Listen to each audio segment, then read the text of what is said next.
Ini bagian yang paling penting. Kita akan belajar tentang deep learning untuk belajar Alkitab, bukan deep learning umum, tapi tentang deep learning untuk belajar Alkitab. Lalu saya akan berikan AI squared yang biasa dipakai untuk orang dewasa, tetapi nanti saya akan demo uh, secara khusus untuk AI squared untuk siswa atau untuk anak-anak gitu, terutama untuk anak usia SD dan SMP, mungkin SMA juga ya. Kalau boleh tahu sih Bapak Ibu, tolong tuliskan di live chat. Bapak Ibu itu guru SMP kah, SMA kah, SD kah, supaya saya bisa tahu dan saya bisa reference dengan lebih baik. Jadi silakan Bapak Ibu, kalau Bapak Ibu bisa, tolong tuliskan di live chat ya.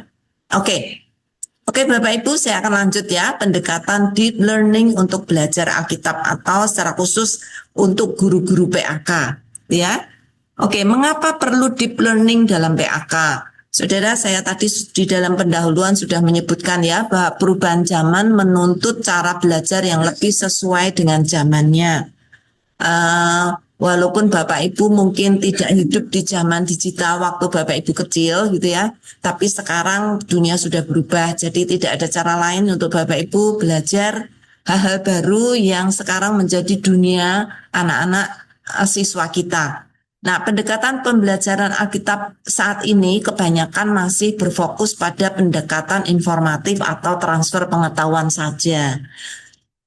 Oleh pemerintah ini sudah lama, sebenarnya sudah sangat lama dirasakan adanya lubang yang cukup besar di dalam dunia pendidikan kita, bukan hanya PAK saja tapi secara keseluruhan gitu ya. Tetapi kita akan fokus hari ini khusus untuk pendidikan agama Kristen. Oke, diperlukan cara baru yang lebih mendalam dan interaktif agar siswa mengalami, memahami firman yang hidup, bukan hanya sebagai fakta-fakta, atau bahkan kadang-kadang anak-anak menganggap Alkitab itu cuma buku kuno gitu ya. Tidak, Alkitab adalah firman Allah yang hidup. Kemudian yang kedua, bagaimana anak-anak bisa melihat karakter Allah yang dinamis, bukan hanya karakter Allah yang statis gitu ya dan tidak terhubung dengan manusia. Padahal Allah sangat aktif dan Allah sangat dekat dengan manusia. Kemudian juga bagaimana pembelajaran kita itu bisa menolong murid-murid siswa kita tuh bertumbuh di dalam karakter, karena itu yang menjadi salah satu sorotan yang sangat kuat ya di dalam deep learning. Oke, kita akan menyatukan definisi dulu ya Bapak Ibu ya, menyatukan definisi khususnya untuk deep learning untuk PAK. Dalam perspektif pendidikan nasional, deep learning itu secara umum ya, saya tidak secara detail ya, mendefinisikan sebagai pembelajaran yang mendalam, yang bermakna, yang relevan. Atau kalau di dalam bahasa Inggris, walaupun tidak persis sama, tetapi meaningful, mindful, dan joyful. Dan juga di dalam pembelajaran di dalam pendidikan nasional itu sangat diharapkan anak-anak membangun kompetensi yang sangat baik gitu ya, supaya ketika mereka hidup di dalam masyarakat umum atau naik ke jenjang pendidikan yang selanjutnya, mereka bisa beradaptasi dengan baik ya. Tetapi di dalam perspektif rohani, deep learning adalah proses belajar firman Tuhan secara mendalam, sehingga menghasilkan pengertian, refleksi, terutama transformasi hidup.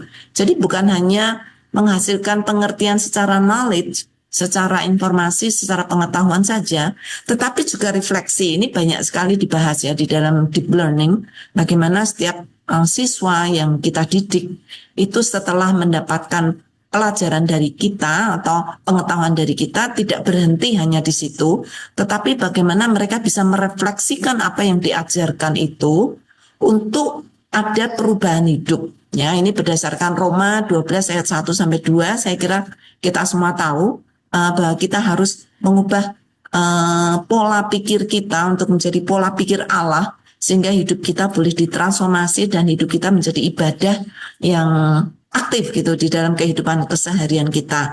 Jadi dengan kata lain Bapak Ibu, pembelajaran Alkitab bukan hanya membentuk kompetensi, tetapi membentuk iman, karakter, dan kehidupan. Jadi lebih luas dibandingkan hanya cuman memberi pengetahuan dan kompetensi, tetapi juga bagaimana itu membentuk. Jadi ada gerakan aktif gitu ya Bapak Ibu untuk membentuk iman, karakter dan kehidupan. Oke, Bapak Ibu, kita perlu melihat kenapa deep learning ini dibicarakan serius gitu ya. Emang apa bedanya dengan pendidikan sebelumnya? Sebelumnya juga sudah membentuk manusia yang utuh gitu ya. Nah, ini ada pendekatannya saja Bapak Ibu yang berbeda ya. Jadi deep learning sering dibandingkan dengan surface learning ya. Surface learning itu berfokus pada mengingat fakta.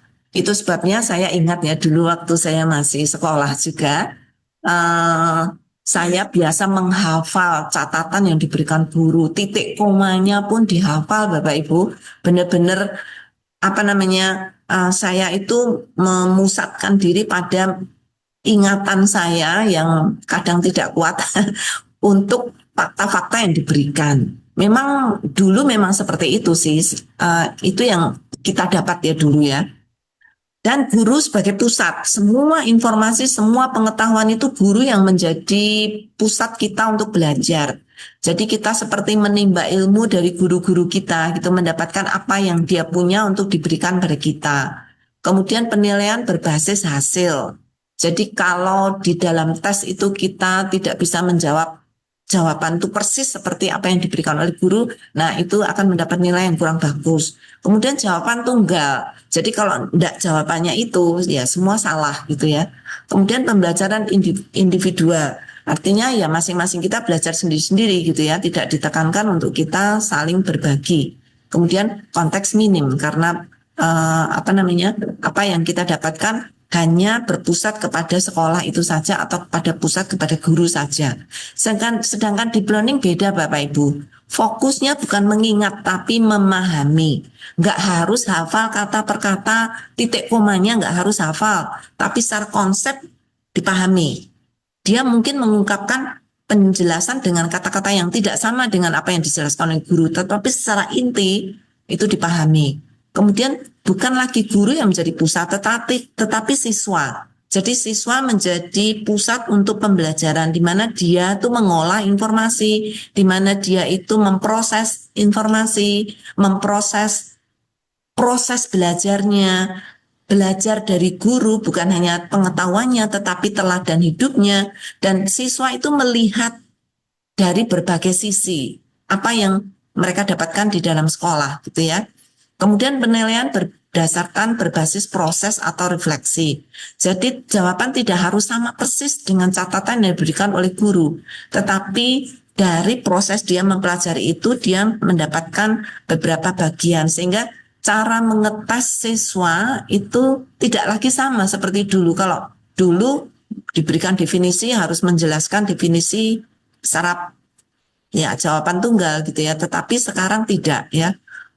Pemikiran lebih dekat divergen atau lebih analitis. Jadi kalaupun dia tidak menjawab persis seperti apa yang diharapkan guru, tetapi apakah di dalam proses berpikirnya itu kelihatan bahwa dia itu pemahamannya mulai runtun, mulai sistematis, dan dimulai dengan satu pengertian yang benar, dan bagaimana dia mengembangkan pemikiran itu di dalam analisa dia sehingga dia mengerti sekarang. Bahkan mungkin dia bisa menjelaskan atau mengerti lebih daripada yang dijelaskan oleh guru atau oleh materi gitu ya.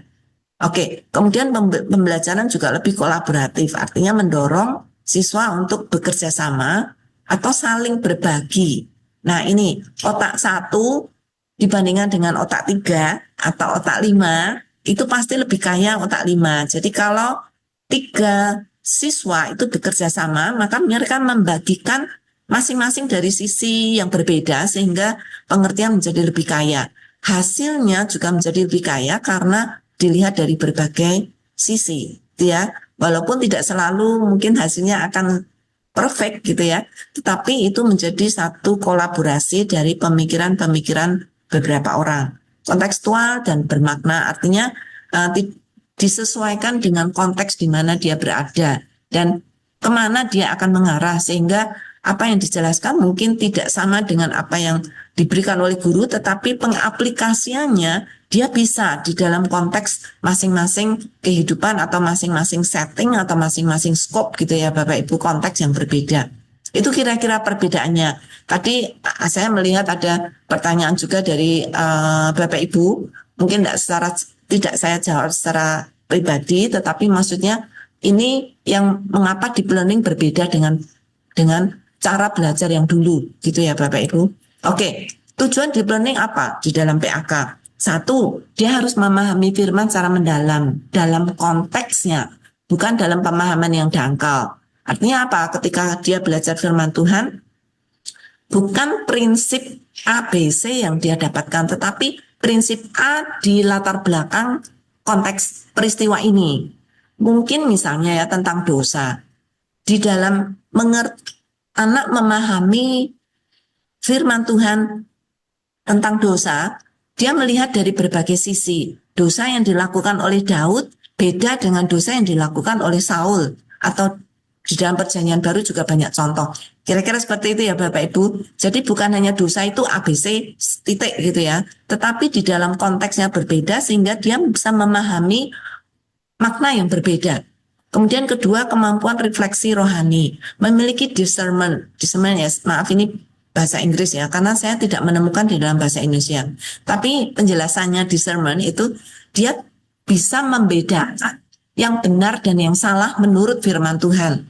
Jadi dia bisa merefleksikan pemahaman itu di dalam konteksnya secara pribadi dan dia mengaplikasikan dengan prinsip yang ada di dalam Alkitab dan dia bisa membedakan, oh kalau seperti ini salah gitu di dalam firman, tidak sesuai dengan firman Tuhan walaupun peristiwa atau konteksnya berbeda gitu ya. Kemudian tiga, menghasilkan iman yang kokoh, bukan iman yang rapuh atau hanya ikut-ikutan. Diharapkan di dalam mempelajari PAK secara mendalam, dia itu menangkap inti iman yang dia dapat, yaitu inti di dalam iman di dalam Yesus Kristus, penebusan dosa di dalam Yesus Kristus ya. Jadi bukan oh ya karena orang tua saya Kristen ya saya Kristen. Oh saya ada di sekolah Kristen ya saya harus Kristen. Tetapi mengerti kenapa kamu harus dibaptis? Kenapa orang Kristen harus dibaptis? Apa bedanya? Apa akibatnya kalau tidak dibaptis? Kalau hanya mengerti, ya karena kita orang Kristen ya harus dibaptis ya, itu jawaban. Itu bukan jawaban yang mengerti. Dibaptis kenapa? Karena iman kita bla bla bla gitu ya. Dia bisa menjelaskan, bukan hanya karena orang Kristen ya harus dibaptis. Itu bukan jawaban ya Bapak Ibu. 4, menjadi serupa dengan Kristus, membangun karakter Christ-like, membangun karakter Kristen di dalam dirinya, sehingga dia bukan hanya menjadi orang yang beragama Kristus, tapi dia betul-betul menjadi pengikut Kristus. Saudara, banyak sekali sekarang anak-anak muda yang meninggalkan gereja ya Bapak Ibu. Dan kalau mereka ditanya, kok kamu nggak ke gereja lagi? Apakah kamu nggak percaya Tuhan? Kok kamu nggak ke gereja? Loh, saya percaya Tuhan. Saya bukan orang yang beragama Kristen. Bahkan ada anak-anak remaja Bapak Ibu. Saya bukan agama Kristen, tapi saya pengikut Kristus. Apa bedanya? Oh, mereka memahami itu Bapak Ibu, beda antara memiliki karakter Kristus dengan mengikut tradisi agama. Nah itu yang kita tidak inginkan ya, hanya mengikut tradisi saja. Menghubungkan firman dengan kehidupan sehari-hari. Banyak dari anak-anak remaja, juga anak-anak SD, tahu prinsip firman Tuhan, tetapi prinsip mencuri, ini dalam hal menyontek itu apa hubungannya?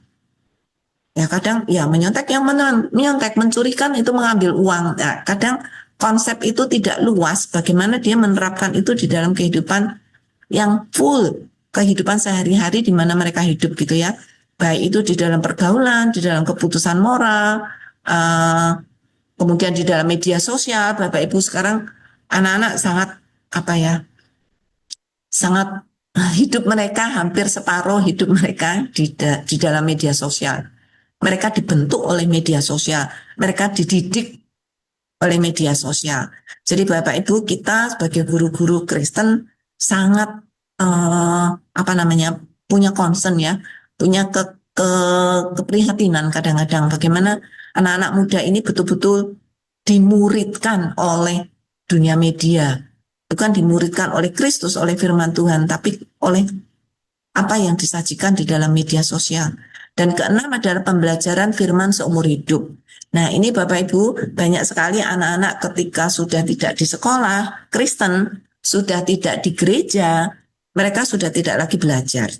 Padahal Bapak Ibu, pembelajaran firman Tuhan itu bukan karena mendapatkan nilai agama, bukan mendapatkan penilaian konteks di dalam gereja oleh orang tua dan oleh pendeta atau oleh gereja secara umum, tetapi oleh Tuhan. Karena itu saudara, pembelajaran firman bukan karena tugas atau bukan karena kewajiban. Wah, aku wajib datang ke gereja, harus, nanti orang tua saya marah.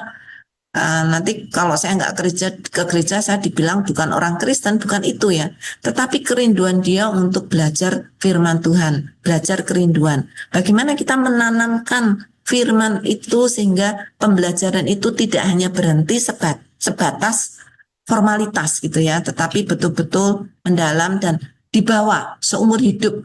Dia akan rindu mengerti firman Tuhan, rindu mengerti kebenaran dia untuk diaplikasikan di dalam setiap konteks hidup, setiap konteks usia, bukan hanya pada waktu sekolah. Banyak sekali anak-anak tuh masih menjadi Kristen ketika masih sekolah. Tetapi ketika sudah lulus, atau bahkan setelah sudah tidak di universitas, setelah bekerja, mereka meninggalkan Tuhan. Itu menunjukkan apa Bapak Ibu? Pembelajaran firman Tuhan itu tidak dalam, sehingga mereka masih bisa lepas. Apalagi kalau kehidupan pergaulan mereka tidak benar. Jadi diharapkan Bapak Ibu, deep learning ini akan membawa firman itu masuk ke dalam hati, bukan hanya sekedar kepala, gitu ya. Oke, komponen dari deep learning di dalam PAK. Satu, sama ya seperti deep learning secara umum, berpusat pada siswa. Jadi untuk menyelidiki firman Tuhan, kita harus menyelidiki firman Tuhan dengan berbagai cara. Siswa boleh bereksplorasi gitu ya, menyelidiki firman Tuhan dari berbagai sisi, dari berbagai cara. Kemudian yang kedua, siswa belajar dengan aktif melalui observasi, melalui investigasi, melalui konteks di mana mereka berada, mempelajari latar belakang dari teks Alkitab yang dipelajari. Jadi siswa aktif menggali Bapak Ibu, bukan hanya seperti disuapin saja gitu untuk dimakan, tapi ajar siswa untuk mengolah, mengunyah makanan itu, diberikan makanan yang bukan makanan jadi yang sudah di blender gitu ya Bapak Ibu, tetapi makanan-makanan yang mereka bisa masak sendiri, kemudian bisa mengolah sendiri, dan dia bisa menciptakan dari berbagai cara, berbagai rasa, untuk dia bisa menikmati firman Tuhan dengan baik. 3, guru mendorong eksplorasi menyediakan bahan biblika digital. Nah ini guru-guru mungkin justru perlu belajar dari siswa ya, karena mereka sudah menguasai dunia digital jauh lebih luas dibandingkan kita. Jadi di dalam menyediakan bahan-bahan kita bisa bekerja sama dengan siswa untuk mendorong mereka mengeksplorasi dan memberitakan atau memberitahukan kepada kita apa yang mereka temukan di dunia sana dengan pagar-pagar, kisi-kisi yang jelas gitu ya, sehingga mereka tidak keluar dari pagar-pagar itu, tapi berikan kebebasan untuk eksplorasi di dunia internet yang begitu luas untuk bisa saling berbagi dengan kita gitu ya. Kemudian keempat, harus ada refleksi rohani dengan membuat aplikasi pribadi sesuai dengan pelajaran firman Tuhan. Jadi ketika kita mengajarkan firman Tuhan, jangan hanya berhenti di pemberian informasi saja, tetapi bagaimana informasi itu dikunyah, bagaimana informasi itu dimasak oleh anak-anak, dan kemudian diaplikasikan. Saudara, mempelajari firman Tuhan itu tidak lengkap dan bahkan boleh dibilang ya, percuma kalau itu tidak diaplikasikan. Seperti Yakobus berkata, Bapak Ibu, jangan hanya menjadi pendengar firman, tetapi pelaku firman. Jadi kalau hanya mendengar saja, gampang untuk anak-anak. Tapi melakukannya itu merupakan satu harga yang harus dibayar. Nah itu yang kita inginkan Bapak Ibu, mereka tidak hanya berhenti dengan tahu, tetapi bagaimana itu diaplikasikan di dalam kehidupan mereka. Kemudian 5, menghubungkan firman Tuhan dengan kehidupan nyata, dengan pergumulan hidup. Kalau kita belajar tentang dosa, oke, di dalam kehidupan nyata, apakah dosa itu kelihatan tidak? Wujudnya mungkin tidak sama seperti dosanya Daud atau dosanya tokoh-tokoh Alkitab yang lain. Tapi bagaimana itu dilihat dari kacamata kita yang hidup sekarang, khususnya di dalam pergaulan hidup anak-anak muda yang sangat mudah sekali, sangat rapuh sekali, disusupi dengan pengajaran-pengajaran yang dari luar, Bapak Ibu. Bagaimana menghubungkan firman itu dengan kehidupan nyata, ya, itu sangat-sangat penting sekali untuk mereka. Kemudian keenam, penilaian bukan dari tes semata. Jadi hasil tes atau nilai tes itu seharusnya tidak menjadi satu-satunya sumber untuk menilai anak. Tetapi bagaimana mereka mengalami perubahan hidup secara otentik. Ketika masuk kelas, di kelas 6 misalnya ya, awal saudara mengenal mereka di kelas 6. Sekarang mereka sudah selesai di kelas 6. Perubahan apa yang Bapak Ibu lihat? Bahkan minta mereka untuk mengevaluasi diri sendiri. Perubahan apa yang mereka dapatkan selama 1 tahun mengikuti pendidikan PAK. Sehingga mereka bisa melihat itu dengan baik. Bagaimana cara mengetesnya? Apa alat tesnya? Tadi ada beberapa guru yang menanyakan gitu ya, bagaimana mengetesnya, nanti kita akan belajar bersama Bapak Ibu. Tantangan menerapkan deep learning. Jadi sekalipun manfaatnya banyak Bapak Ibu deep learning, bukan berarti mudah untuk dijalankan. Nah, ini Bapak Ibu harus bisa menempatkan diri untuk melihat perubahan apa yang Bapak Ibu harus lakukan. Cara mengajar lama tidak lagi mungkin sesuai dengan anak-anak. Sebagian mungkin sesuai, tapi sebagian besar tidak. Bagaimana mereka sekarang dilibatkan untuk mereka bisa menjadi siswa yang aktif berpartisipasi. Bukan hanya mendengar dari satu source. Bagaimana mengumpulkan anak itu di tengah. Source-nya tuh di seputar mereka. Guru salah satu source. Tapi di dunia digital ada source lain. Buku-buku menjadi salah satu source. Jadi siswa itu berpartisipasi mengolah semuanya. Siswa menjadi pusat dan semua yang lain menjadi sumber untuk anak bisa belajar. Oke, Alkitab seringkali hanya dianggap sebagai buku kuno oleh anak-anak. Bagaimana sekarang diubah? Bagaimana Alkitab bisa menjadi firman yang hidup, yang akan tetap selama-lamanya menjadi prinsip yang akan berlaku dan akan tetap relevan dari zaman ke zaman.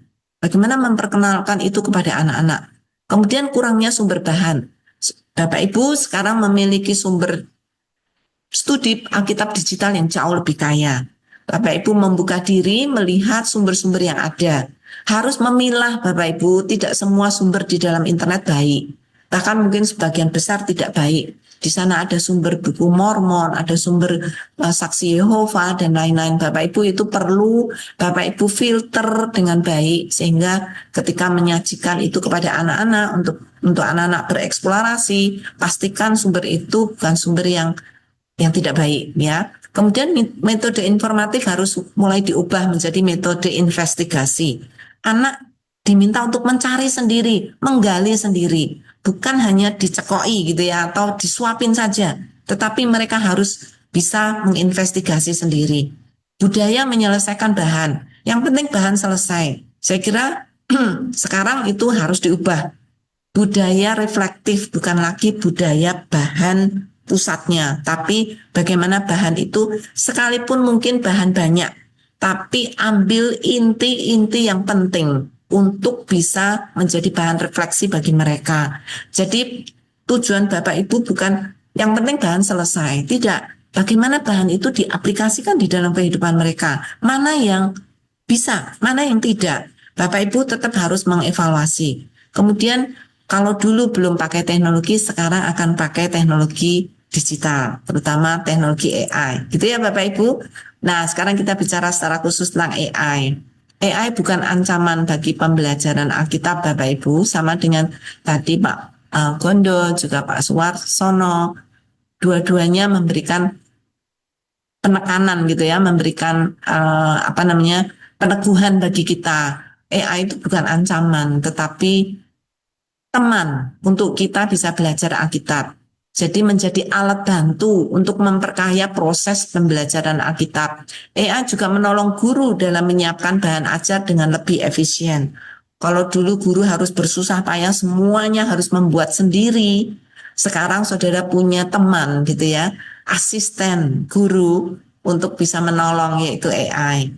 Jadi saudara, sedangkan untuk murid, AI bermanfaat untuk mencari konteks latar belakang Alkitab yang tidak didapatkan dengan mudah, gitu ya. Karena zaman dulu ya, kita harus punya kamus, harus punya ensiklopedia, harus punya buku-buku pengantar Alkitab, harus punya interlinear, harus punya Alkitab dalam berbagai bahasa gitu ya Bapak Ibu. Sekarang sudah sangat tersedia dengan mudah. Anak-anak pun bisa mengaksesnya dengan mudah. Menginvestigasi makna kata, konsep lebih dalam. Sekarang sangat dimungkinkan sekali dengan AI, Bapak Ibu. Kalau tadi konteks latar belakang, AI itu punya punya perpustakaan di seluruh Alkitab, di seluruh internet. Nah, anak pun bisa mengaksesnya, tapi dengan sekali lagi ya, dengan filter. Kemudian AI juga menolong kita menginvestigasi makna kata, makna konsep lebih dalam. Karena apa? AI itu ahli bahasa Bapak Ibu, bukan hanya bahasa Indonesia, bukan hanya bahasa Inggris. Seluruh bahasa di dunia termasuk bahasa Alkitab. Dia sangat mahir. Dia bisa tahu bahasa Ibrani, Yunani, dan lain-lain. Dia bisa menolong kita untuk memberikan makna konsep yang jauh lebih dalam dibandingkan kalau kita mencoba untuk mengingat sendiri apa yang kita pelajari dulu. Ya, kemudian interaksi.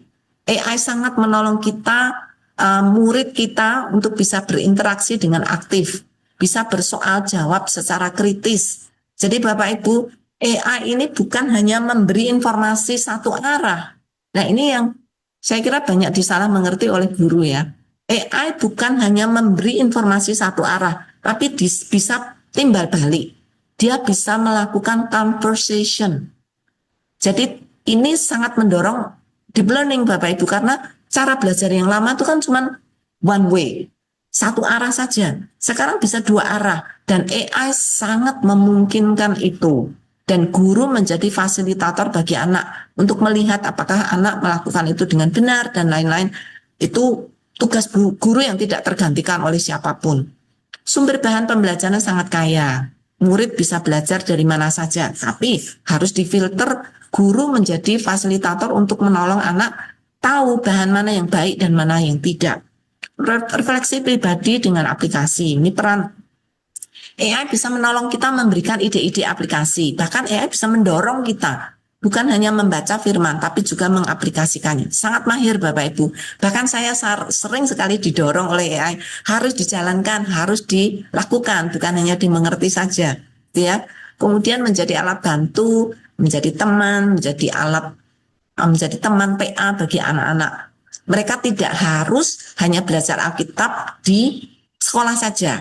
Mereka bisa belajar di mana saja, termasuk di rumah, termasuk ketika dia melakukan hidup pribadi. Mereka bisa memasukkan firman Tuhan itu kapan saja di mana dia mau.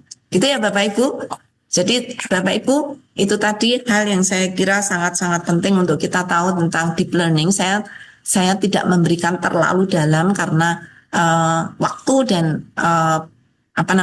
fokus yang kita akan lakukan sekarang adalah untuk mempelajari metode yang Bapak Ibu bisa pakai di kelas ya, sehingga bagian ini Bapak Ibu bisa perdalam lagi dengan mencari bahan-bahan yang sangat banyak ada di internet. Nah Bapak Ibu, saya akan memperkenalkan satu nih, Alkitab GPT. Nah Bapak Ibu, nanti di dalam penggalian atau di dalam Bapak Ibu mengajar, kami, karena ini baru satu-satunya ada di Indonesia Bapak Ibu, kami ingin mendorong Bapak Ibu memakai Alkitab GPT dibandingkan ChatGPT untuk anak-anak. Maksudnya gini, ChatGPT itu ditraining dengan data yang sangat luas sekali seluruh internet. Dan Bapak Ibu tahu ya, bahan di internet itu nggak semuanya baik. Bahkan banyak sisi gelap internet ya Bapak Ibu. Nah, kalau ChatGPT itu ditraining dengan semua bahan, baik, tidak baik, semuanya ada di sana. Baik dari agama-agama lain, baik dari Kristen sesat, ada Bu, Bapak Ibu di sana. Nah, kalau untuk pemula, terutama untuk anak-anak, supaya safe, supaya lebih secure gitu ya Bapak Ibu, saya anjurkan anak-anak menggali Alkitab dengan Alkitab GPT, karena Alkitab GPT ini ditraining dengan bahan-bahan yang Alkitabiah saja, yang dari bahan-bahan sabda yang sudah sangat banyak, lebih dari 1 juta halaman bahan-bahan yang ada di sabda sudah ditrainingkan ke Alkitab GPT. Jadi Alkitab GPT itu tidak akan mengambil dari Yehova Witness, dari Saksi Yehova, dari Mormon, nggak akan ambil. Khusus hanya ambil dari bahan-bahan sabda. Jadi anak-anak akan lebih safe untuk memakainya. Gitu ya Bapak Ibu. Nanti saya akan perkenalkan lebih jauh. Nah, selain itu saya ingin memperkenalkan Bapak Ibu digital quotient. Ya, atau kemampuan anak untuk cerdas secara digital. Yang dari sudut pandang Kristen. Apa itu?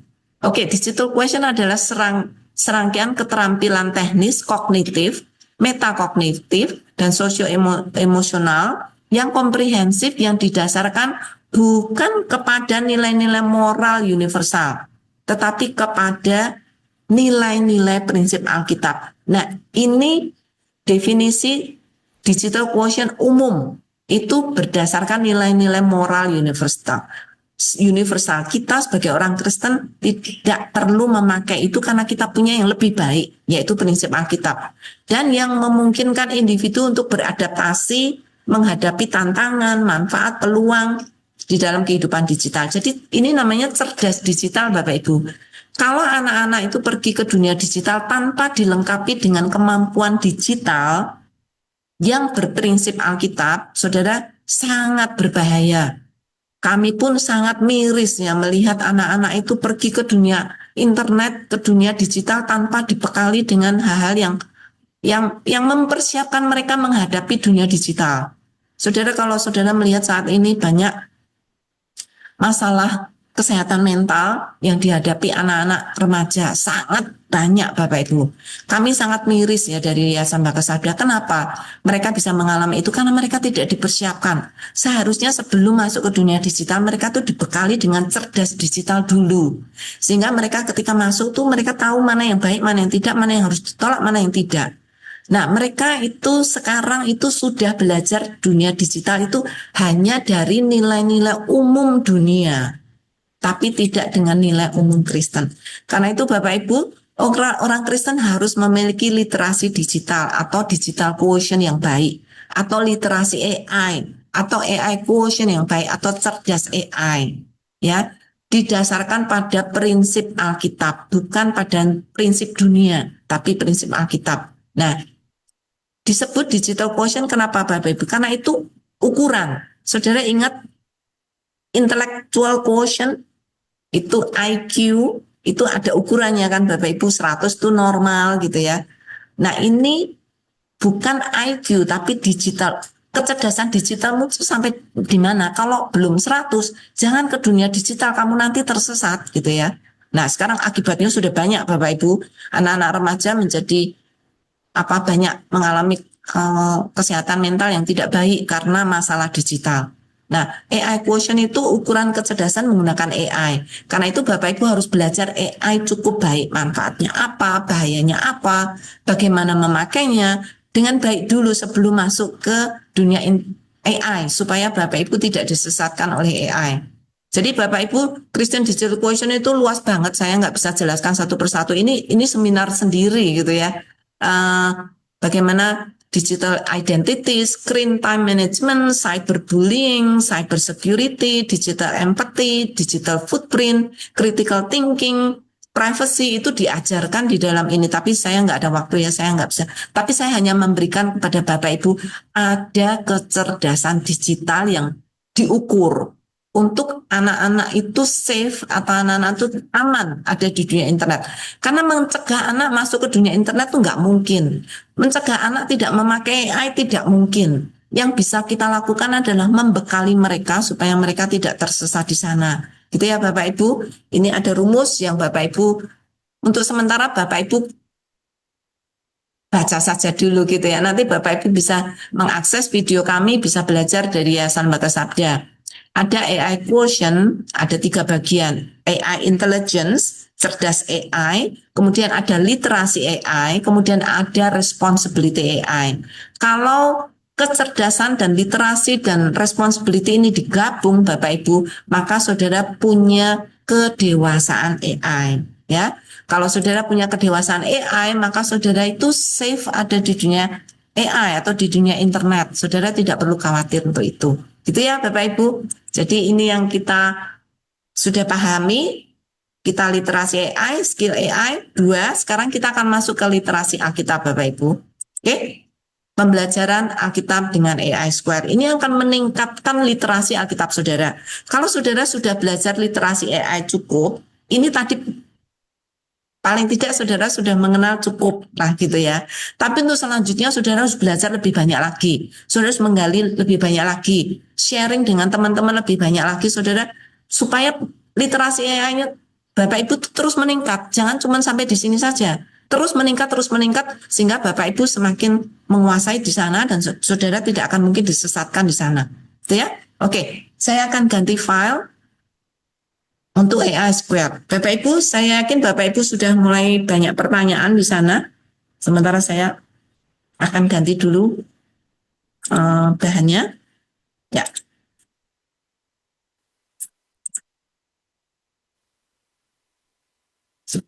ya. Oke, Bapak Ibu.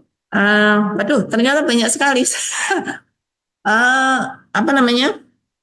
Banyak Bapak Ibu sudah memberikan respon. Aduh, terima kasih banyak Bapak Ibu. Kalau Bapak Ibu memberikan respon seperti ini, Bapak Ibu tidak akan apa namanya bosan ya mengikuti seminar ini. Oke, Bapak Ibu, saya akan lanjut dulu ya karena bahan saya banyak banget nih. Semoga nanti ada waktu untuk kita akan khusus tanya jawab ya. Oke, Bapak Ibu, Yayasan Lembaga Sabda menciptakan satu metode PA dengan AI, namanya AI Square. Atau ini untuk umum ya Bapak Ibu, untuk jemaat dewasa. Nah, saya ini sudah disampaikan dulu di seminar yang sebelumnya. Karena itu saya hanya go through saja ya. Saya tidak akan menjelaskan lagi karena sebagian Bapak Ibu sudah mengikuti. Jadi hanya review saja. Oke? Oke, apa itu metode AI Square? Metode PA, pemahaman Alkitab yang memanfaatkan AI sebagai alat bantu asisten agar pendalaman Alkitab itu lebih dalam, lebih terarah, lebih tanggung jawab, dan terutama fun, gitu ya. Oke, kita waktu itu kita mengambil contoh Lukas ya, Lukas 2. Tapi ini saya akan berikan contoh yang lain supaya Bapak Ibu lebih luas lagi Yohanes 3. Saudara nanti biasanya kami akan pakai ChatGPT karena saudara dewasa ya. Jadi kami tidak cukup khawatir, tapi untuk anak-anak saya anjurkan saudara pakai Alkitab GPT. ChatGPT saudara bisa pakai Meta. Saudara yang dipersiapkan, saudara harus punya pakai data, saudara punya Alkitab, saudara punya pilih salah satu AI generatif atau chatbot, bisa Perplexity, bisa saya anjurkan sih untuk latihan ChatGPT karena dia yang paling tua ya Bapak Ibu ya. Kemudian saudara harus menguasai skill prompting yang tadi sudah diulang juga oleh Ibu Evi. Lalu hafalkan 4 langkah metode AI. Apa itu langkahnya? Langkahnya 4 Bapak Ibu. AI kuadrat. Itu artinya AI-nya diulang 2 kali. Makanya di dalam bahasa Inggris namanya bukan kuadrat tapi square. AI square. Artinya AI kuadrat. AI yang diulang 2 kali. Awali, amati, investigasi, ajaran, implementasi. Lebih jauh lagi, awali itu apa? Mengawali PA dengan doa. Lalu baca, simak, amati dengan teliti. Lalu langkah yang kedua investigasi. Investigasi teks lebih dalam. Gimana caranya? Oh, dengan segala cara. Nanti kita akan belajar. Pelajaran apa yang bisa didapat? Itu langkah yang ketiga. Jadi setelah menggali, lalu apa yang didapat? Saudara refleksikan apa yang saudara dapat. Langkah yang keempat, aplikasikan. Harus dijalankan. Ya. Kalau saya lebih singkat lagi, saya buat menjadi tabel. Langkah pertama, awali amati itu observasi, mengobservasi teks Alkitab. Langkah kedua, investigasi, kita akan diskusi, kita akan bertanya terus, ya, bertanya dan bertanya kepada AI dan menjawab dan bertanya. AI memberi pertanyaan, saudara menjawab, saudara memberi pertanyaan ke AI menjawab. Jadi ada timbal balik, bukan satu arah Bapak Ibu. Kemudian langkah ketiga, arti atau ajaran itu refleksi, saudara merefleksikan apa yang saudara dapatkan, lalu aplikasi. Gitu ya. Langkahnya 4, langkah AI yang pertama itu masuk ke dalam firman. Jadi menggali sampai dalam, menggali sedalam apa? Sedalam saudara. Gitu ya. Artinya apa? Kalau saudara tidak aktif menggali, ya yang saudara gali ya cukup saja. Tapi kalau saudara semangat dan menggalinya dalam, saudara akan mendapatkan banyak. Nah, ini personalisasi Bapak Ibu. Jadi kalau saudara ingin siswa saudara dalam, ya saudara ajari bagaimana mereka menggali dalam. Tapi ada siswa yang malas, yang nggak mau menggali dalam, ya pasti ada. Ya, masuk menggali. Ya, oke. Langkah yang pertama, awali. Kita akan bicara ya yang pertama dulu ya, awali doa. Minta Roh Kudus menerangi hati pikiran kita supaya kita mengerti kebenaran firman Tuhan. Selalu ketika kita mempelajari Alkitab, awali dengan doa. Tanpa Roh Kudus, Bapak Ibu, apa yang kita pelajari dari Alkitab itu hanya pikiran kita. Tetapi ketika Roh Kudus kita undang untuk menolong kita, maka Roh Kudus akan memberi penerangan dengan kuasanya sehingga kita bisa mengerti kebenaran firman Tuhan sesuai dengan yang diinginkan Allah. Jadi menggali firman Tuhan tanpa Roh Kudus bisa, tapi itu pikiran manusia saja. Tapi ketika kita menggali dengan Roh Kudus, maka Roh Kudus yang memberi penerangan pada kita. Apakah ini bisa ditolong dengan AI? Tidak. Ya, Bapak Ibu, tidak. AI tidak bisa menolong saudara untuk berdoa. Saudara sendirilah yang harus berdoa. AI bisa membuat doa, tapi tidak bisa berdoa. AI itu tidak punya roh, tidak punya jiwa, Bapak Ibu, tidak punya bijaksana. Jadi saudara harus ingat ya, AI itu mesin, Bapak Ibu. Tadi Ibu Evi sudah mengulang juga ya.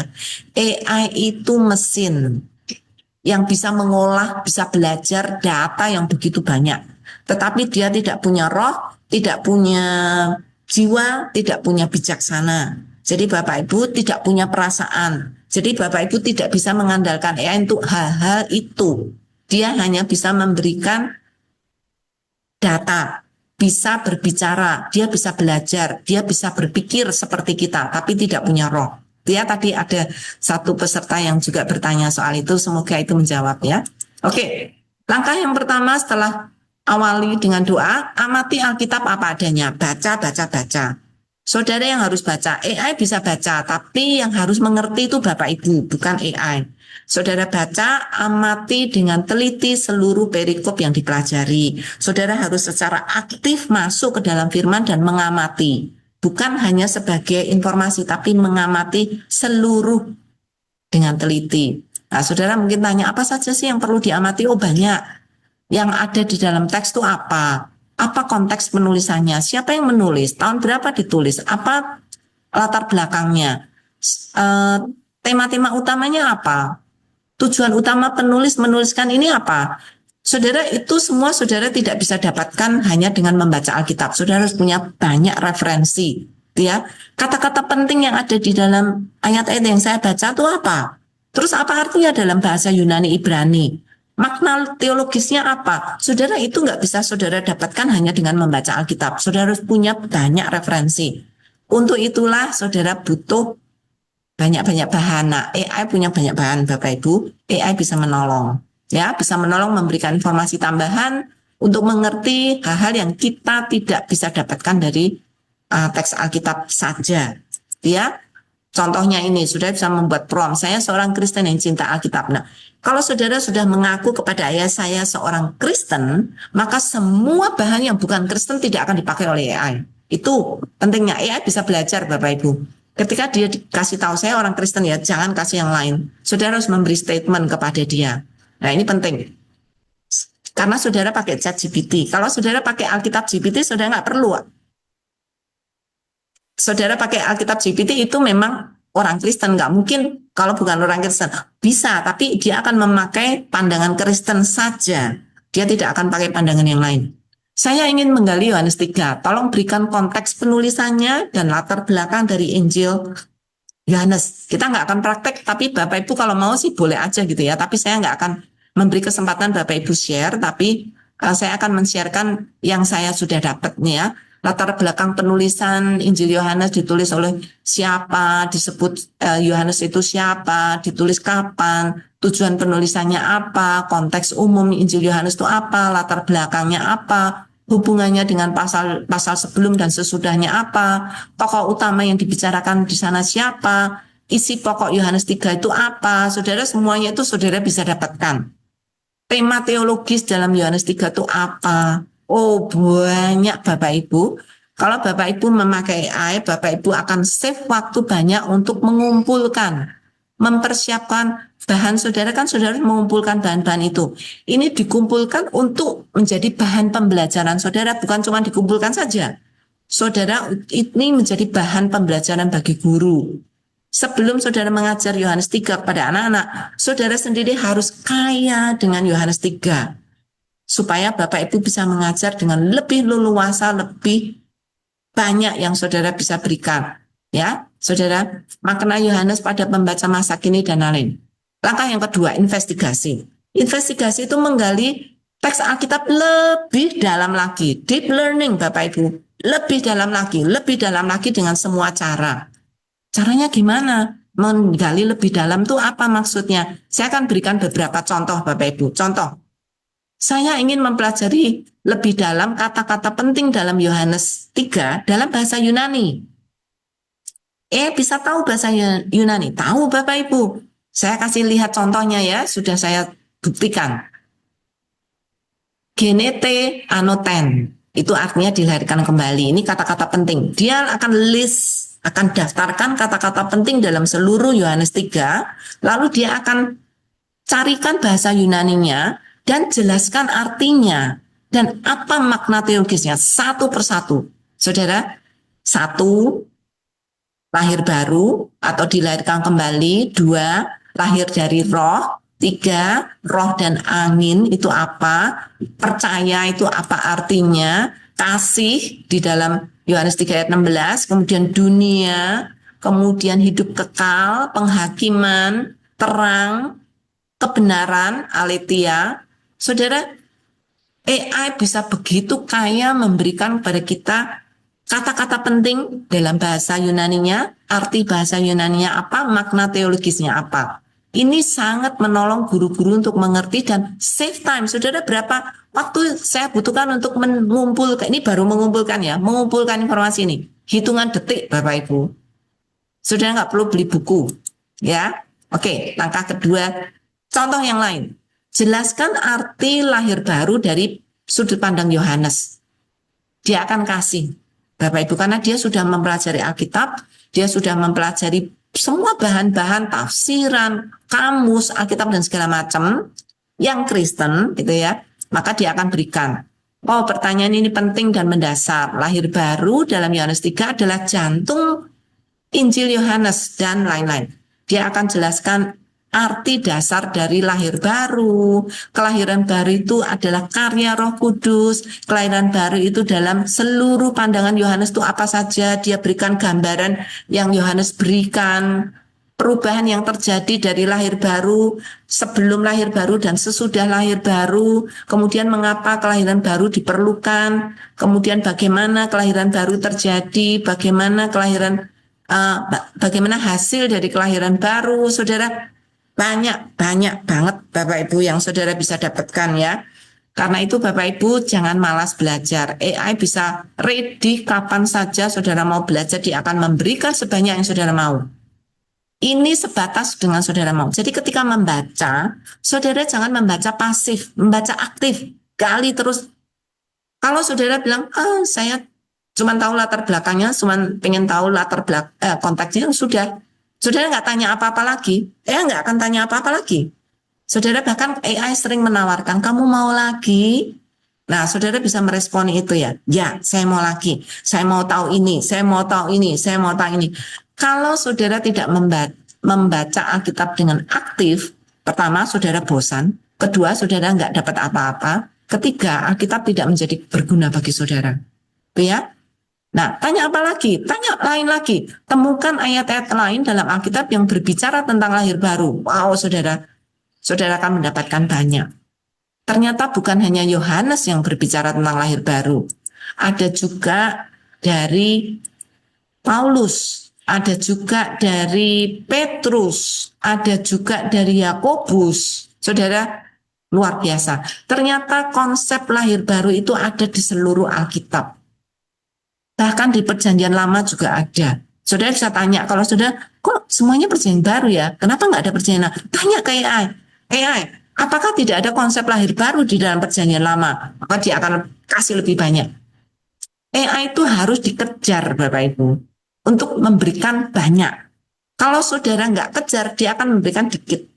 Itu namanya AI menolong kita untuk belajar personalized learning sebanyak. Jadi sekalipun sama-sama memakai AI, belum tentu saudara belajar lebih banyak daripada orang lain. Kalau orang lain lebih semangat, lebih punya rasa ingin tahu besar, dia akan belajar lebih banyak daripada saudara. Itu saudara. Jadi AI itu punya konsep deep learning yang ada di dalamnya, ya Bapak Ibu. Oke, investigasi. Untuk menggali lebih dalam, saudara harus memiliki skill bertanya.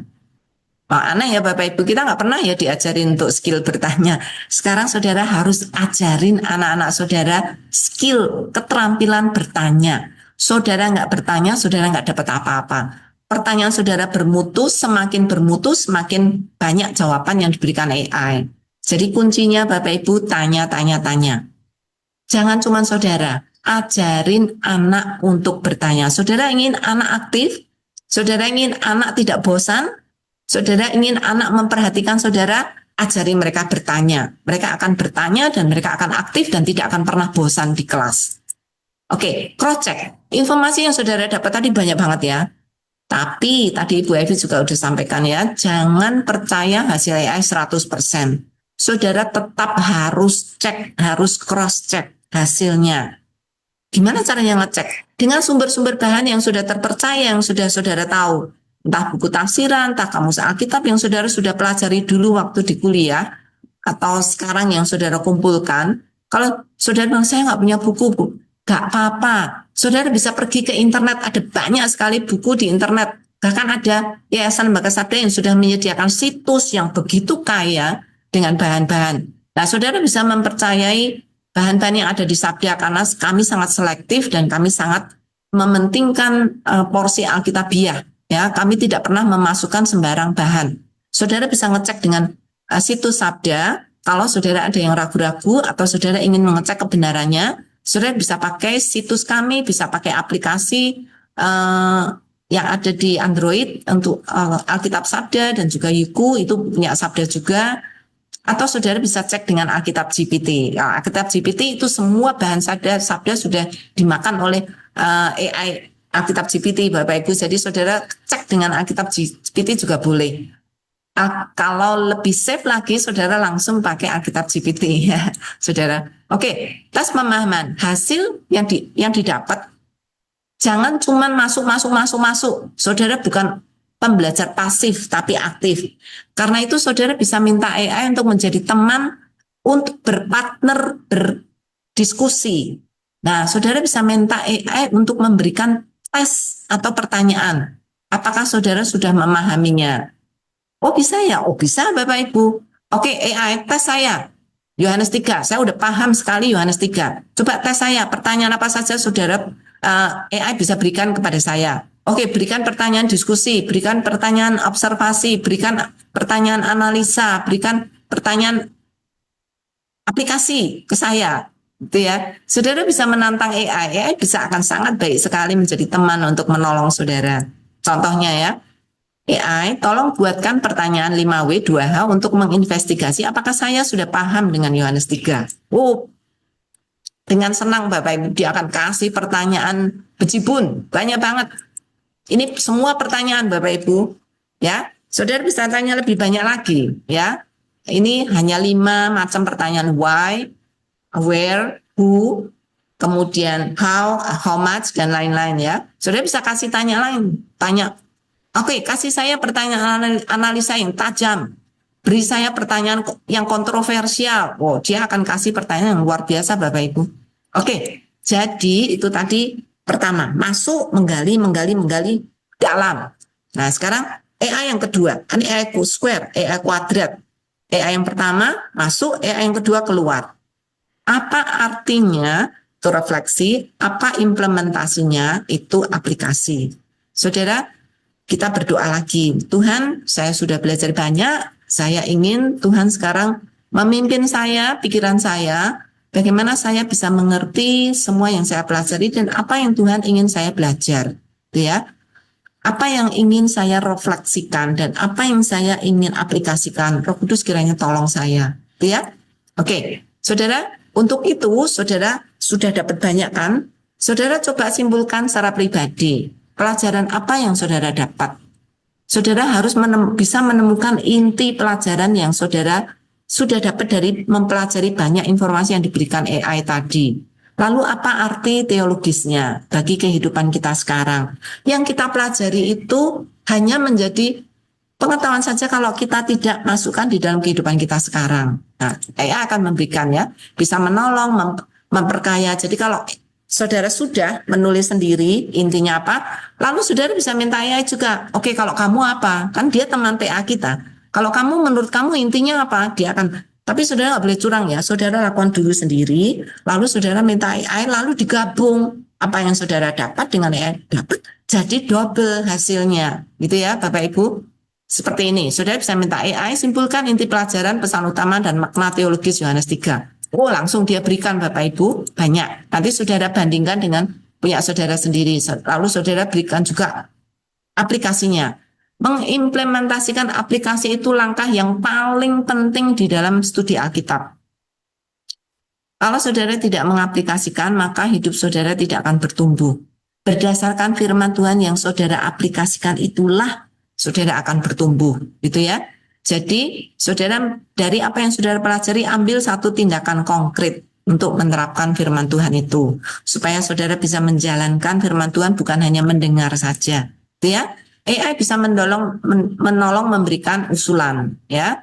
Dia akan memberikan, contohnya, saudara bisa minta tolong AI, tolong berikan 3 usulan aplikasi dalam Yohanes 3 untuk saya lakukan sebagai guru, sebagai jemaat, sebagai pemuda, sebagai anak dan lain-lain ya. Oke, dia akan berikan ya. Saudara pilih salah satu dari tindakan praktisnya untuk saudara aplikasikan di dalam kehidupan saudara minggu itu atau hari itu, gitu ya, Bapak Ibu. Nah, tapi itu baru ide ya Bapak Ibu, tetap harus dijalankan. AI bisa memberikan ide, tapi dia tidak bisa menjalankan aplikasi. Saudaralah yang harus menjalankan supaya saudara hidup bertumbuh. Itu ya Bapak Ibu. Ini semua saudara bisa olah nanti menjadi bahan. Kalau saudara lakukan ini, saudara bisa bikin renungan untuk anak. Saudara bisa membuat artikel yang ringkas dengan bahasa anak untuk anak-anak. Saudara bisa membuat puisi, memberikan lirik lagu dan lain-lain. Tapi saudara jangan copy paste. Hasil AI ini adalah hasil punya AI. Dia yang mengolah. Dia tidak menjiplak, saudara. Dia tidak mengutip dari bahan yang ada di internet. Tidak. Dia kumpulkan semua, lalu dia olah, lalu berikan kepada saudara. Jadi AI pun bukan plagiat Bapak Ibu. Kalau saudara ngambil punya AI, terus saudara copy paste hasil AI, nah itu saudara jadi plagiat. Itu yang mengolah AI, saudara nggak boleh pakai hasil AI as is. Kalau saudara pakai benar-benar ngutip semua pakai AI, saudara harus memberikan kontribusi di sana, pengakuan ini dibuat oleh AI. Kalau saudara tidak membuat itu dan saudara mengakui itu sebagai hasil karya saudara, saudara adalah seorang plagiator. Jadi, semua bahan yang dari AI itu saudara boleh dapat. Lalu olah dengan kata-kata sendiri. Idenya saudara bisa ambil, tapi refleksikan dan itu pakai bahasa sendiri supaya itu menjadi milik saudara. Gitu ya Bapak Ibu? Oke, saudara bisa itu jadi renungan, jadi drama, jadi apapun. Macam-macam. Nah ini ada bonus prompt, saya tidak akan lakukan. Saya minta lagu dan dibuatkan lirik lagu. Jadi lagu, tapi saya nggak akan mainkan ya Bapak Ibu. Bahkan saya, saya minta teman untuk juga memberikan selain yang tadi, juga untuk lagu rap, macam-macam. Saya nggak ada waktu Bapak Ibu, saya nggak akan praktekkan ya. Tantangannya banyak Bapak Ibu memakai AI, takut saudara menjadi tergantung kalau saudara tidak aware. Saudara aware, ini bisa menciptakan ketergantungan. Jadi kalau saudara mulai merasa tergantung, saudara harus mulai waspada. Ya, oke, risiko AI, hasil AI kurang tepat, saudara tetap harus cek. Bisa bias, harus cek. Prompt saudara belum tentu baik. Kalau prompt saudara tidak baik, hasilnya juga akan tidak baik. Nah, saudara, yang terakhir, doa kepekaan Roh Kudus sangat penting. AI tidak mungkin bisa menggantikan peran Roh Kudus. Tidak mungkin, Bapak Ibu. Itu beda, beda level. AI itu hanya mesin, tidak punya jiwa, tidak punya roh. Tapi Roh Kudus itu hidup dan dia bisa menyentuh kita, bisa mengubah hati kita, bisa menolong kita untuk bertumbuh, Bapak Ibu. Gitu ya. Jadi Bapak Ibu, ini nanti Bapak Ibu sudah bisa dapatkan. Mari gunakan AI sebagai alat Injil. Dulu kita praktek ya, sekarang kita tidak. Oke, saudara, ini semua bagus banget kan Bapak Ibu? Sekarang bagaimana memakai ini untuk anak-anak? Kalau saudara harus mengubah ini untuk anak-anak, mungkin waduh lumayan payah ya. Saya akan mempermudah hidup Bapak Ibu, memberikan contoh untuk anak-anak. Contoh saya nanti, Bapak Ibu bisa ubah, bisa modifikasi, bisa apapun. Silakan. Bisa langsung diterapkan untuk diaplikasikan di dalam kelas, gitu ya. Saya perlu ganti file. Ya, sebentar ya. Oke, Bapak Ibu.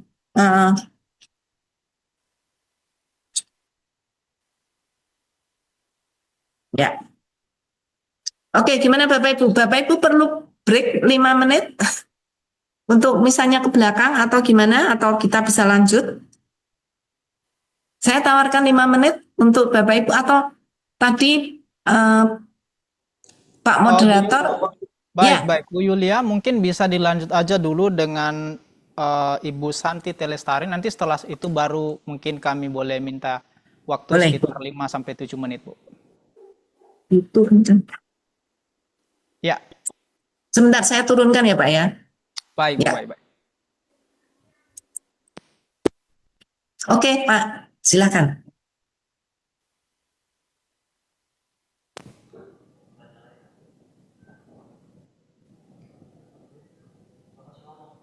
Maaf, suruh lanjut Pak.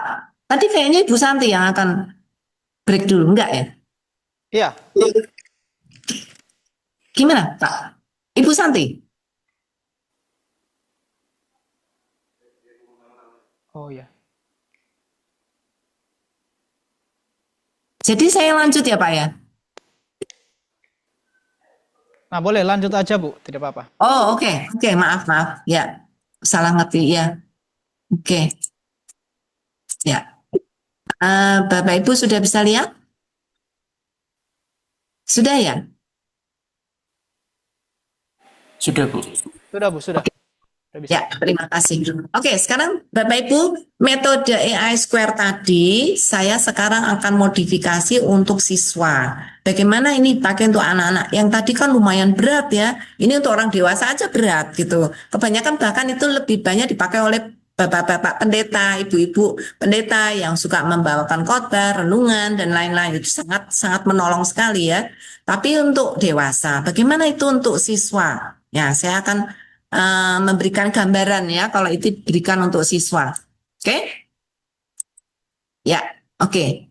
Ini saudara bisa menjelaskan kepada anak-anak apa itu metode AI Square. Ini adalah cara, ini saya membahasakan bahasa anak-anak ya Bapak Ibu ya, supaya lebih simple gitu.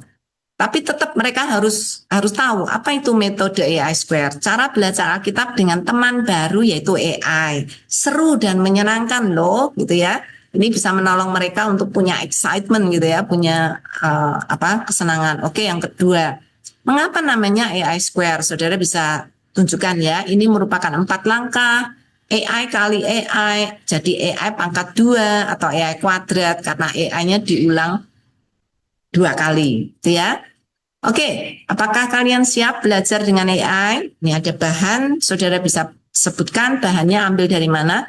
Kalau Yohanes 3 itu dirasa terlalu panjang untuk anak-anak, Bapak Ibu bisa Yohanes 3 ayat 1 sampai berapa gitu ya, tidak harus seluruh pasal. Ini tergantung bahan saudara sebanyak apa gitu ya. Atau cerita, bahan ceritanya apa lalu dikasih ayatnya dari ayat mana gitu ya. Saudara saya sarankan pakai Alkitab GPT ya. Saudara bisa pakai versi webnya, pakai browser. Saudara bisa unduh aplikasinya. Ini Alkitab GPT sudah ada aplikasinya Bapak Ibu. Kalau saudara ini untuk guru ya, ini tidak perlu diceritakan ke anak-anak cara aksesnya. Saudara bisa pergi ke GPT Store, lalu saudara pakai ini ya. Untuk mendapatkannya, saudara bisa pakai Google juga. Kemudian saudara kalau mau scan ini Google Play Store-nya di sini, saudara bisa unduh sendiri. Nah, ini hanya untuk guru. Jadi saudara, kalau di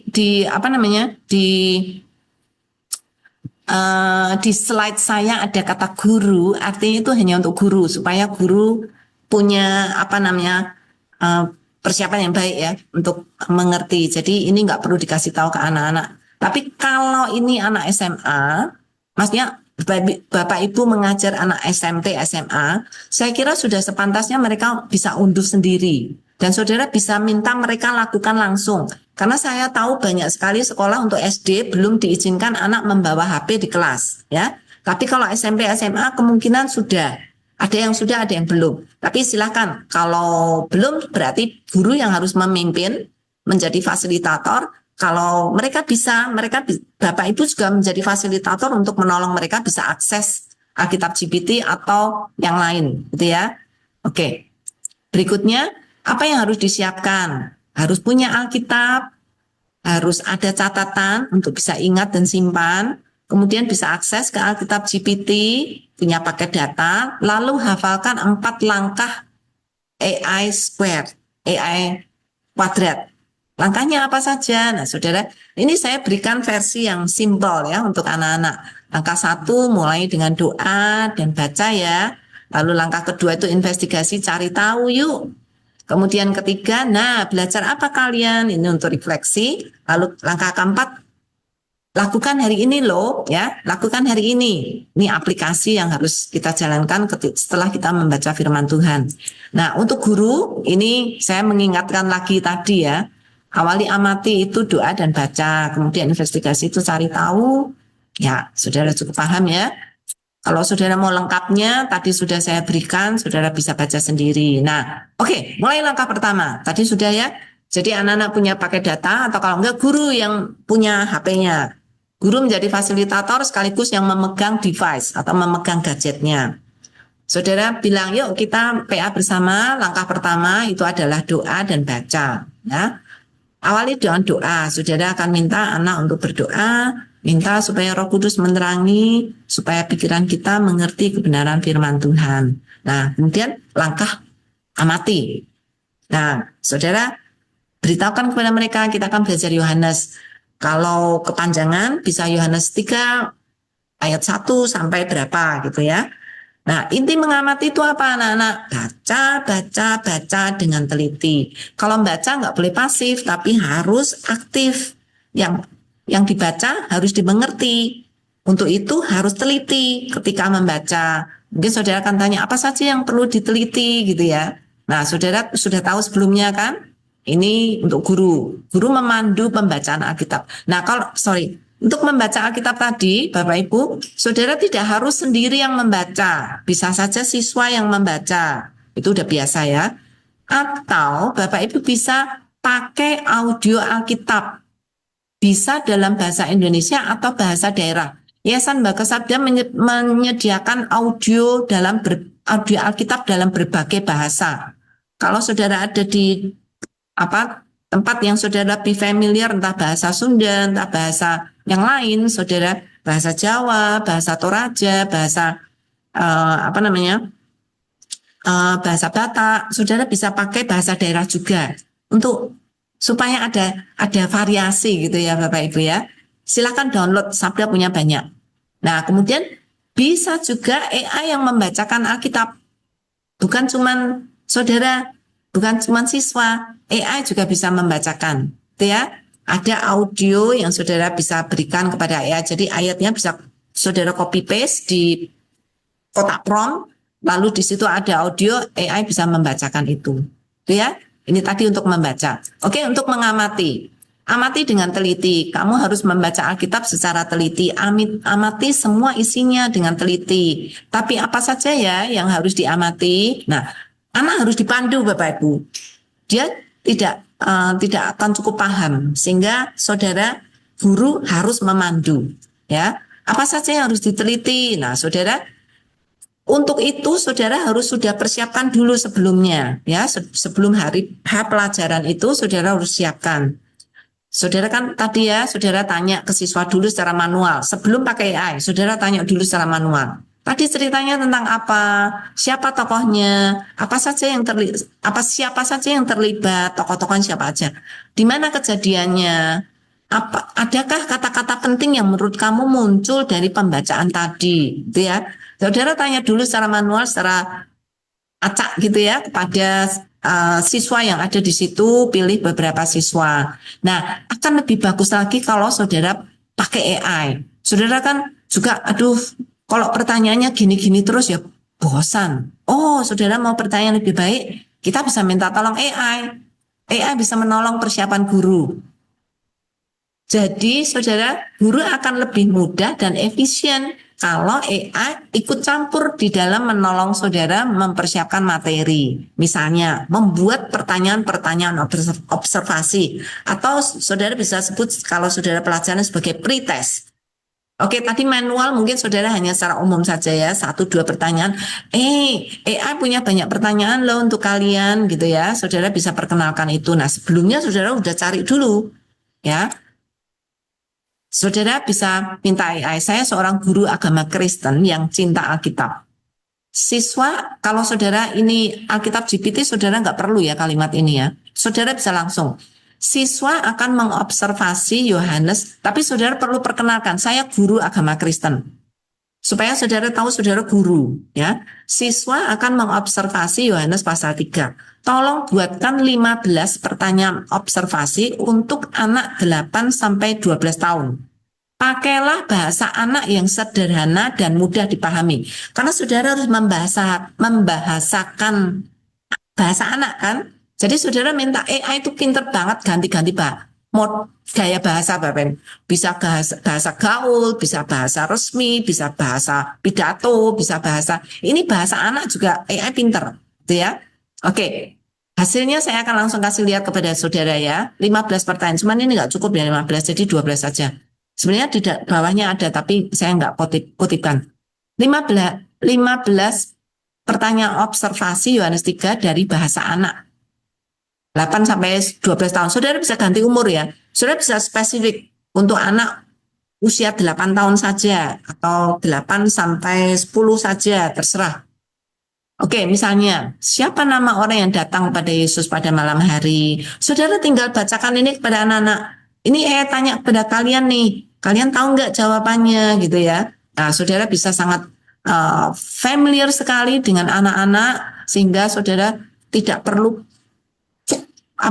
berjam-jam untuk menyiapkan pertanyaan ini. AI siapkan saudara dalam hitungan detik, ya. Nah, tapi saudara sebelum kasih ke anak, saudara cek dulu pertanyaannya.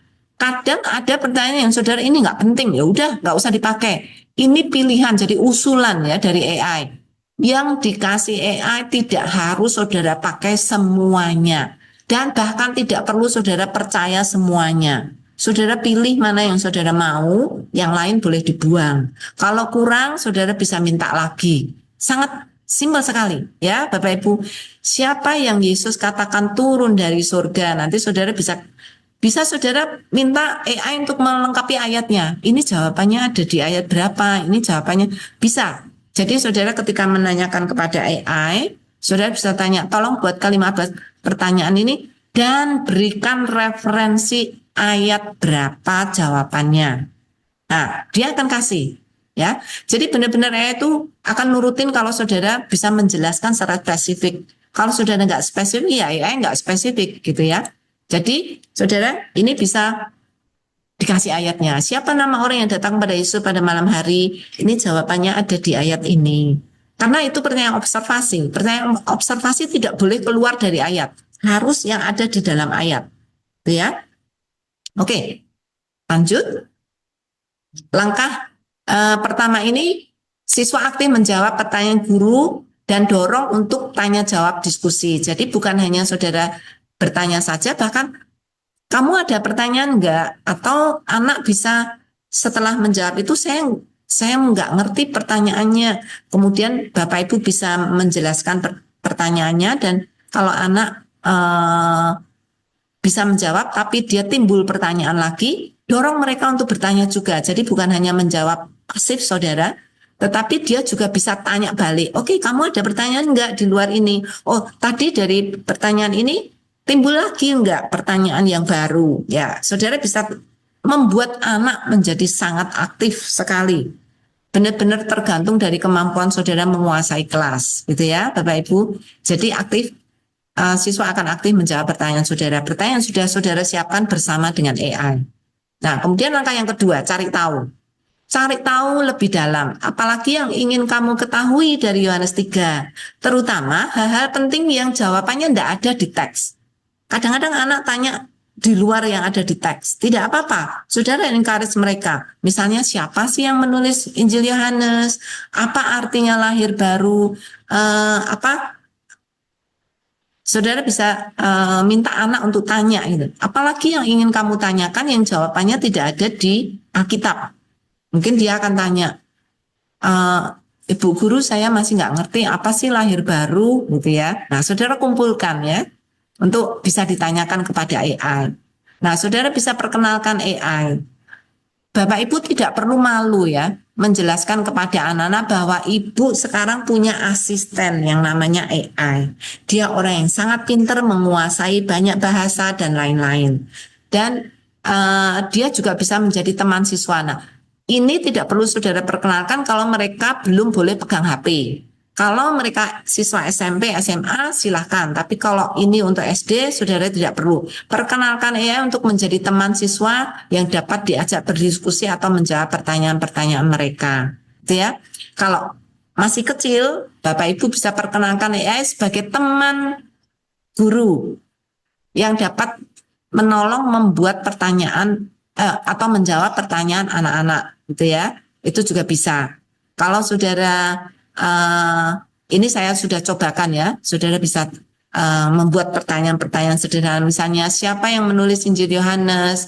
Apakah Nikodemus itu teman Tuhan Yesus? Nikodemus dan Tuhan Yesus itu pintar yang mana? Mengapa Nikodemus datang malam-malam? Apa artinya lahir baru? Apakah kita juga harus lahir baru? Gimana caranya? Dan lain-lain. Nah, saudara, kalau saudara sudah memperkenalkan ya sebagai asisten saudara, saudara juga bisa langsung perkenalkan kepada anak-anak. Yuk, pertanyaanmu apa? Kita tanya ya kayak ya, kira-kira jawabannya apa nih gitu ya. Bapak Ibu bisa jawab. Kalau ternyata jawaban tidak tepat, saudara bisa langsung koreksi saat itu. Gitu ya.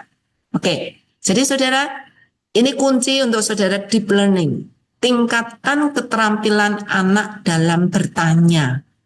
Semakin banyak bertanya, anak akan semakin pintar. Ya, jadi dorong mereka untuk banyak bertanya. Ya, oke. Ini skill yang saya kira sangat berguna seumur hidup untuk anak ini. Dia akan selalu ingin tahu, dia akan selalu ingin belajar dari kemampuan bertanya. Ya, Bapak Ibu. Oke. Nah, saudara, jawaban-jawaban AI seperti yang tadi saya katakan, saudara harus cross check, ya, cross check kebenarannya. Jadi kalau saudara ingin persiapan dulu, saudara bisa minta anak-anak untuk membuat pertanyaan, saudara kumpulkan. Nanti pelajaran minggu depan atau pelajaran yang akan datang, semua pertanyaanmu akan kita jawab bersama ya, gitu ya. Saudara bisa minta tolong AI untuk menjawab, kemudian saudara cek kebenarannya dengan buku-buku tafsiran, kamus, dan lain-lain. Minggu depannya ketika saudara mengajar mereka, saudara bisa asik dengan anak-anak untuk saling bertanya jawab, dan jawabannya bisa diberikan kepada mereka, bahkan saudara bisa memberikan pertanyaan-pertanyaan baru untuk mereka. Itu ya Bapak Ibu.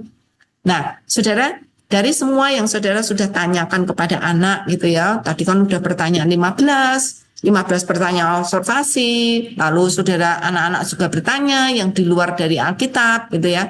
Lalu saudara bisa mengevaluasi mereka setelah dan sebelum membaca teks Alkitab. Yang tadi kan sebelumnya tadi kan saudara cuman random ya tanya siapa yang ada di ini.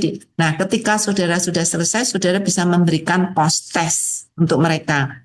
Dan saudara bisa membandingkan pemahaman sebelum berdiskusi dan sesudah diskusi, kemajuan pemahaman siswa apa. Lalu saudara selain itu saudara juga bisa membuat tes baru ya untuk mengetahui pemahaman atau mengevaluasi pemahaman siswa. Saudara bisa dengan mudah minta AI yang membuatkan tes itu, tapi dengan supervisi saudara. Artinya, kan saudara punya asisten. Asisten kan namanya kan pembantu gitu ya. Jadi kalau membantu kan saudara cek. Nah, kalau ada yang nggak benar, saudara bilang, oh ini nggak benar. Atau saudara buang yang nggak benar itu. Saudara akan pilih yang benar gitu ya. Saudara bisa minta tolong AI, tolong buatkan pertanyaan 5W, 2H untuk mengevaluasi apakah siswa saya usia 8-10 tahun sudah paham dengan Yohanes 3. Buat pertanyaan dalam bahasa anak yang sederhana dan mudah dipahami. Saudara, untuk awal, saudara harus mengulang-ulang ini beberapa kali. Buat pertanyaan dalam bahasa anak. Karena saudara kasih tahu AI satu kali, kadang AI masih lupa, belum paham. Setiap kali saudara meminta bantuan AI untuk menyiapkan bahan, saudara harus pakai dalam bahasa anak, bahasa yang sederhana supaya dia tahu, gitu ya. Kalau enggak, saudara akan dapat bahasa formal yang susah saudara aplikasikan itu untuk anak-anak, gitu ya. Nah, ini jawabannya Bapak Ibu. Bu, siapa yang datang ke Yesus pada malam hari? Apakah anak-anak semakin pintar menjawab pertanyaan-pertanyaan ini?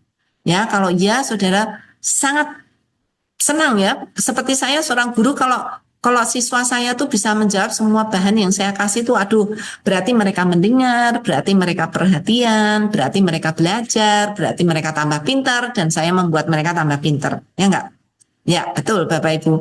Jadi saudara tanyakan ini kepada anak-anak, dan kalau hasilnya bagus, jadi saudara setiap kali pertemuan saudara bisa memberikan kuis atau memberikan tes. Sederhana saja, mungkin 5 pertanyaan juga boleh, atau 3 pertanyaan. Pokoknya setiap kali saudara memberikan pelajaran, pastikan saudara tes mereka. Ya, nah tes mereka bisa dengan 2 cara, tes pengetahuan, hafalan, tapi juga bisa tes refleksi, gitu ya. Saudara bisa minta AI untuk membuatkan tes refleksi untuk anak-anak, gitu ya. Setelah ini dari Yohanes 3 kamu belajar apa tentang Yesus? Dari Yohanes 3 apa yang ingin kamu contohkan tentang Yesus? Apa yang ingin kamu teladani dengan Yesus? AI bisa membuat pertanyaan yang lebih baik daripada yang saya bikin Bapak Ibu. Oke, ini ya, pertanyaan banyak. Oke, lalu setelah itu Bapak Ibu saudara doa. Ya, anak-anak diajarin. Sebelum PA doa, selama PA doa, sesudah PA juga doa. Ya, supaya anak tahu bahwa kita semua tergantung dengan Roh Kudus. Kita mengerti firman Tuhan karena Roh Kudus yang menolong kita, gitu ya. Oke. Kemudian langkah yang ketiga, kita akan masuk ketiga. Tadi langkah masuk ya Bapak Ibu, masuk menggali. Sekarang langkah yang ketiga. Belajar apa? Ini refleksi. Ayo sekarang bagikan ke teman lain. Pelajaran apa yang kamu dapat dari Yohanes? Apa inti pesan yang kamu ingat, yang akan kamu ingat terus? Ajarkan mereka untuk saling berdiskusi Bapak Ibu. Jangan hanya menjawab untuk saudara. Jangan. Suruh mereka pairing. Entah berdua, bertiga. Ayo sekarang sharekan ke temanmu. Pelajaran apa yang kamu dapat dari tadi kita belajar Yohanes 3. Nah ini akan membuat mereka aktif. Mereka ingin terlibat Bapak Ibu. Mereka tidak senang dianggurkan. Untuk nganggur mereka akan jadi bikin onar. Saudara suruh mereka untuk saling berdiskusi. Nanti di dalam kelompok-kelompok mereka disuruh memberikan laporan. Oke, laporan kelompok pertama hasilnya apa, kelompok kedua apa gitu ya. Mereka sangat senang sekali untuk terlibat. Nah, selain itu AI juga bisa memberikan atau menolong memberi tambahan masukan pelajaran. Nah, ini juga sangat bagus setelah anak-anak menggali sendiri belajar apa, merefleksikan apa yang didapat. Sekarang kita minta teman kita juga memberi refleksi ya, memberikan pelajaran apa yang dia dapat. Nah, nanti dia akan berikan juga. Nanti saudara bisa bandingkan apa yang dikasih AI dan apa yang dikasih anak. Saudara bisa sharekan itu pada anak, jadi anak bisa, wah AI ternyata juga belajar ya, gitu ya. Jadi saudara bisa kasih prompt ke AI dengan sederhana. Apa inti pelajaran di Yohanes 3? Apa pesan utamanya? Ringkaskan jawabanmu dalam satu paragraf pendek. Nggak usah panjang-panjang. Dalam bahasa anak. Jangan lupa ya Bapak Ibu. Dalam bahasa anak supaya saudara bisa membahasakan itu ke anak-anak. Oke? Jadi siswa juga tahu bahwa AI juga belajar. Jadi seperti merasa sekarang punya teman belajar di kelas. Oke, langkah 4, lakukan hari ini. Dari yang sudah kamu pelajari di Yohanes 3, pilih satu tindakan yang akan kamu praktekkan minggu ini. Jadi pelajaran yang didapat tadi, prakteknya gimana? Mereka bisa saling share juga. Suruh mereka berbagi. Oke, sharingkan ke temanmu. Lalu laporkan ke teman kita semuanya. Laporkan ke kita semuanya. Atau kadang-kadang saudara bisa, oke, di antara semua tindakan-tindakan praktek aplikasi yang ingin kamu lakukan, ada nggak yang kira-kira paling gampang untuk dilakukan, atau yang paling sulit, atau yang paling aneh, atau yang paling beda di antara yang lain. Nah, saudara, anak-anak akan senang sekali merasa apa yang mereka berikan itu memberi perhatian bagi guru. Jadi bukan hanya anak yang senang diperhatikan, Bapak Ibu, guru pun senang diperhatikan oleh anak, bukan? Ya. Oke, jadi ya juga bisa diberikan ide-ide aplikasi. Nah, ini tanyakan ke AI. Kalau itu kamu, ya, apakah kamu bisa memberikan 3 aplikasi dari Yohanes 3? Dan yang bisa aku lakukan sebagai seorang siswa kelas 3 SD. Jadi dia bisa memberikan ide kepada anak-anak. Kalian sudah dapat aplikasi kan? Sekarang coba AI mau kasih ide loh buat kalian loh. Lalu saudara tanyakan ini ke AI, lalu berikan itu kepada anak-anak. Dan saudara kan bisa spesifik ya, berikan 1 ide aplikasi, 3 aplikasi. Dia akan memberikan persis dengan jumlah itu. Ya. Oke, ini dari AI. 3 ide nyata dari Yohanes 3 dalam bahasa anak. Percaya sama Yesus, rajin berdoa. Lakukan hal yang benar meskipun tidak ada yang lihat. Ceritakan kasih Yesus dengan cara yang sederhana. Misalnya saya akan bilang ke teman, Tuhan Yesus sayang sama kita. Lalu ajak temanmu beribadah. Jadi ini tindakan konkret Bapak Ibu. Ya, tindakan konkret untuk anak-anak lakukan. Itu ya. Oke, hasil PA saudara bisa dimultiplikasikan. Hasil belajar Alkitab dengan AI ini bisa dibuat untuk macam-macam format. Betul ya, bisa jadi cerita, puisi. Ini bahkan anak-anak, oke, kalian hasil PA kita tadi, AI sangat pinter loh, bisa membuat itu jadi puisi. Siapa yang mau bikin puisi dari pelajaran kita tadi gitu ya? Saudara bisa minta AI untuk memberikan dalam berbagai bentuk gitu ya. Tapi ingatkan ya, setelah mendapat hasil dari AI, jangan langsung copy paste ya. Jangan langsung kopas dari AI. Ajarkan siswa untuk mengolah bahan, ditulis dengan kata-kata sendiri. Bilang ke mereka, kamu tidak boleh menjadi plagiat dari hasil AI. Kamu harus punya pikiran sendiri. Coba dari hasil AI tadi kamu utak-utik sendiri gimana itu bisa menjadi kata-kata kamu gitu ya. Nah, itu sangat penting Bapak Ibu. Dari awal mereka tahu tidak boleh menyontek dari AI. Ya. Ini contoh dari bonus prom ya. Berdasarkan hasil pelajaran Yohanes 3, tolong buatkan lirik lagu 2 bait sesuai dengan isi Yohanes. Nih, saudara bisa berikan hasilnya. Gitu. Nah, kemudian tutup dengan doa. Awali dan akhiri belajar Alkitab dengan doa. Bahkan selama PA dengan doa. Karena Tuhanlah yang memberi hikmat dan pengertian. Itu ya Bapak Ibu.